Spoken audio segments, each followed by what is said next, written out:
such an honor for me to be amongst his young children.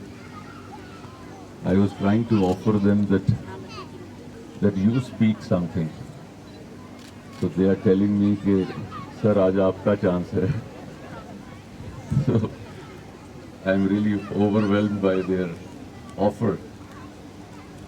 हम लोग तो रोज ही कहीं ना कहीं बोल रहे होते हैं, तो मेरे को बच्चों के साथ आज ये शेयर करने का मौका मिला. Rhyme School has organized such a program. I think they are doing this every year, and the kids are participating. There is a competition for the Smart Kid competition today. बच्चों के साथ आदमी खुद भी बच्चा बन जाता है. और आपको नॉर्मली ये ध्यान होगा कि आप किसी भी व्यक्ति से आप बात करो, अनलेस और अनटिल आप उसके लेवल पे जाकर ना बात करो तो बात की कम्युनिकेशन ठीक नहीं होती. तो आप तो सब लोग जो सामने बैठे हैं, दे आर ऑल पेरेंट्स, या बच्चों के बड़े भाई बहन होंगे, या कोई दादा दादी भी हो सकते हैं.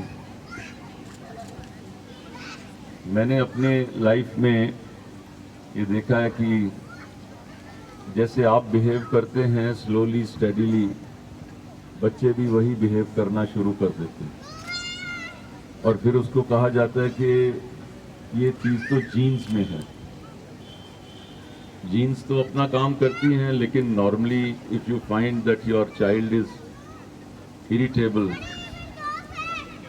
तो वो कहीं ना कहीं वो बिहेवियर माँ बाप भाई बहन से कहीं ना कहीं वो आता है. और 5 साल की उम्र तक नॉर्मली बच्चे का एक बिहेवियर बन जाता है, और वो सारी उम्र उसी तरह से चलता रहता है. हम लोग कई बार ध्यान नहीं देते. एक घर था जिसके अंदर माँ बाप थे, छोटे बच्चे थे और दादा थे. और वहाँ पे क्या होता था कि जब खाना खाते तो दादा क्योंकि ओल्ड थे तो कुछ ना कुछ खाना गिर जाता था, तो माँ बाप को बड़ी इरिटेशन होती थी कि आप खाना गिरा देते हैं, कभी प्लेट गिर जाती. तो उनके लिए उन्होंने लकड़ी की प्लेट, कटोरी और चम्मच एक अलग से रख दिया और साइड पे टेबल लगा देते थे. अब दादा वहाँ पे खाना खाते थे और बाकी 4 लोग, माँ बाप बेटा बेटी, वो डाइनिंग टेबल पे खाते थे. थोड़े दिनों के बाद दादाजी चल बसे. जब वो चल बसे तो उस वक़्त उसके बाद वो जो छोटा बेटा था, जो पोता था, वो दादा के जो बर्तन थे उनको संभालने लग पड़ा. तो उसके पापा ने पूछा कि बेटा आप तो ये फेंक देते हैं, अब दादा तो चले गए हैं. तो बेटे ने कहा कि पापा आपके लिए संभाल के रख लेते हैं, जब आप बड़े होंगे तो आपको भी इसी में खिलाएंगे. तो मैं इसलिए ये आपको बात सुना रहा हूँ, ये एक्चुअल घटना है. हमने अपनी इंस्पिरेशनल बुक्स उसके अंदर एक कहानी के रूप में इसको डाला था. But you will find it this is happening in every house.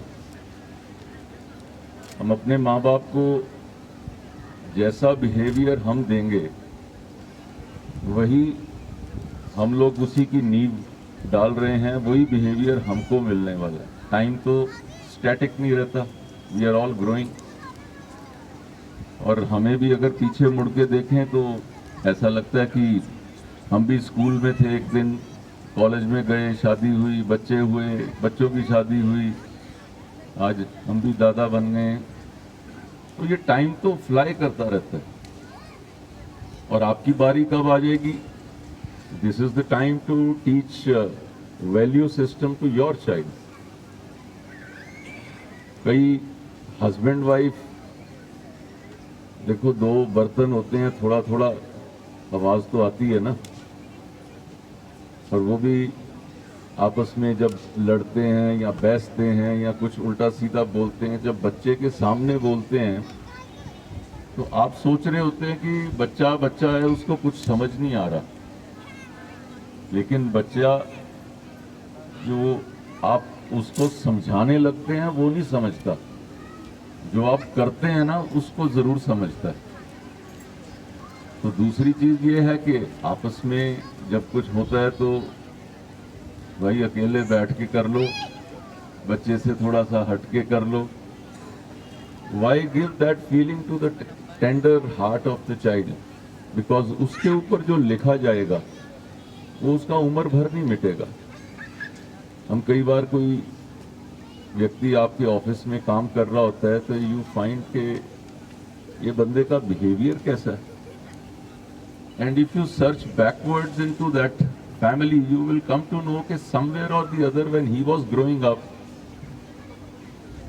उसमें घर में कहीं माँ बाप, कहीं दादा दादी, कहीं चाचा चाची, कहीं ताऊ, कोई ऐसा कोई ना कोई घर के अंदर वो कैरेक्टर होता है जिसको वो ब्लाइंडली फॉलो कर जाता है और वो ऐसा बिहेवियर उसका बन जाता है। तो मुझे लगता है कि जब स्कूल स्मार्ट